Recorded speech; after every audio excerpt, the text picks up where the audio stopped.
December மாதம் புதன்கிழமை 10ஆம் தேதி திதி இரவு 7:58 வரை சஷ்டி திதி, பின்பு சப்தமி திதி.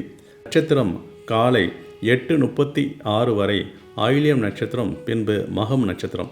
நல்ல நேரம் காலை 9:15 முதல் 10:15 வரை, மாலை 4:45 முதல் 5:45 வரை. யோகம் அன்று முழுவதுமே சித்த யோகம். சந்திராஷ்டமம் ஏற்படக்கூடிய ராசிகள் காலை 8:36 வரை பூர நட்சத்திரத்துக்கு, பின்பு உத்திராடம் நட்சத்திரத்துக்கு சந்திராஷ்டமம் ஏற்படும். தனுசு ராசிக்கு சந்திராஷ்டமம் ஏற்படும். அன்றைய கிரக சஞ்சாரங்கள்: மிதுனத்தில் குரு, சிம்மத்தில் சந்திரன் கேது இணைவு, விருச்சிகத்தில் சூரியன் சுக்கிரன் புதன் இணைவு, தனுசில் செவ்வாய், கும்பத்தில் ராகு, மீனத்தில் சனீஸ்வரன். வணங்க வேண்டிய தெய்வங்கள்: அம்மன் வழிபாடு பண்ணுவது சிறப்பு. தவிர்க்க வேண்டிய நிறம்: கருப்பு நிறம் ஆடை அணிவது தவிர்ப்பது யோகம்.